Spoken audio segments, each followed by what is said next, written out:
Bonjour chers internautes, nous vous disons un bonjour et nous allons aujourd'hui vous parler un peu de ce que vous devez comprendre à travers un savon et la saponification. Alors quand nous parlons de savon, c'est un mélange entre un corps gras, un alcali et des additifs. Donc le savon primitif est un mélange entre un corps gras, un alcali et un additif. Un savon a pour rôle d'hydrater, de nettoyer et de mousser. Donc le rôle d'un savon, ce sont les trois rôles primitifs que le savon joue. Ça permet de nettoyer, d'hydrater, de mousser. Alors nous avons 4 types de savon. Donc par abus de langage, il y a des mélanges au niveau sur le marché. Les savons de type solide, qui sont des savons durs de toilette et de ménage.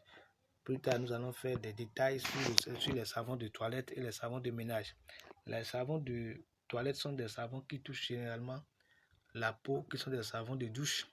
Et les savons de ménage sont des savons avec lesquels vous lavez vos habits, vous faites la lessive et vous faites la vaisselle. Après ça, nous avons des savons liquides, qui sont des gels de douche, liquide vaisselle et shampoing. Donc par abus également de langage sur le marché, nous entendons savon liquide, le liquide visqueux qui les gens font, ils mettent dans les boîtes, dans les bouteilles, ils appellent ça savon liquide. Non, savon liquide c'est une famille de savons. Donc nous avons les gels de douche, les liquides de vaisselle et les shampoings. Après ça, nous avons les savons en poudre, qui sont des détergents en poudre. Donc, si nous devons donner un exemple très simple, nous avons les Omo Clean. Voilà. Alors, quatrième famille de savons, nous avons les savons mous, avec une texture pâteuse, qui sont des savons noirs. Tout le monde connaît ça. Alors, qu'est-ce que la saponification?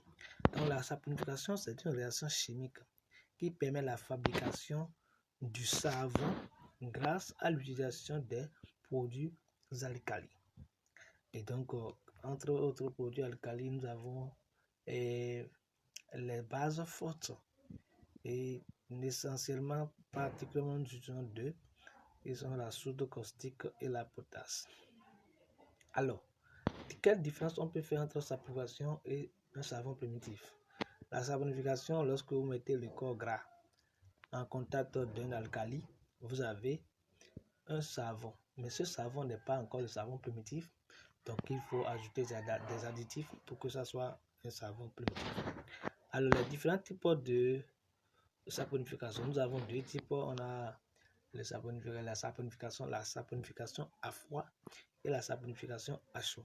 Il y a vraiment un lien, ou bien il y a vraiment une différence entre les deux types, et il faut connaître cette différence pour bien nuancer et savoir quel type de saponification qu'il faut adapter. Alors, nous avons la saponification à froid, qui est un mélange entre un corps gras et un produit alcalin. Quand nous disons un produit alcalin, c'est-à-dire on prépare la solution alcaline avec un alcalin qui sont des bases fortes, en l'occurrence la soude ou la potasse. À la température ambiante, elle permet de conserver la quasi-totalité des propriétés naturelles des huiles. Quand nous disons ici huile, il s'agit des corps gras, qui sont la famille des huiles végétales et des beurres. Alors, entre eux, c'est un procédé qui est long.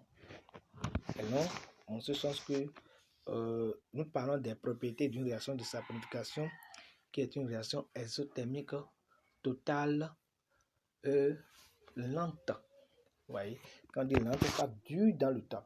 Donc ici, il nous faut de 3 à 6 semaines avant d'atteindre la cure. La cure de saponification qui n'est que le temps nécessaire pour obtenir le savon utilisable. Alors dans ce cas, quand vous faites la saponification à froid, cela vous permet de bénéficier des essences, de bénéficier des avantages de ces huiles végétales que vous avez utilisées. Alors la saponification à chaud, elle se fait à chaud, c'est-à-dire à forte température, mais le risque qui est ici, vous allez perdre les propriétés des, je vais dire des huiles essentielles ou des huiles végétales que vous aurez à utiliser pour préparer votre savon. Et aussi, autre, ça d'inconvénient, mais ça a également d'avantages. L'avantage au niveau de sa préparation associative, le procédé est très court.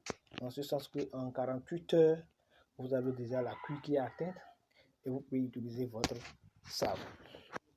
Alors, nous allons aborder une autre partie qui consiste à parler d'éléments constitutifs d'un savon. Il y a les corps gras, comme j'ai déjà expliqué. Et dit qu'il s'agit ici des huiles végétales et des huiles organiques. Alors ici, vous avez un exemple, des exemples de huiles. Nous avons également des graisses animales. Quand on parle de corps gras, c'est des huiles, essentiellement des huiles et des beurres. Ouais, des graisses, tout ça là, constitue des corps gras. Tout dépend de ce que vous dites. Alors, nous avons besoin également des solvants. Les solvants, il y a plusieurs types de solvants. Il y a l'eau qu'on peut utiliser pour dissoudre la soude.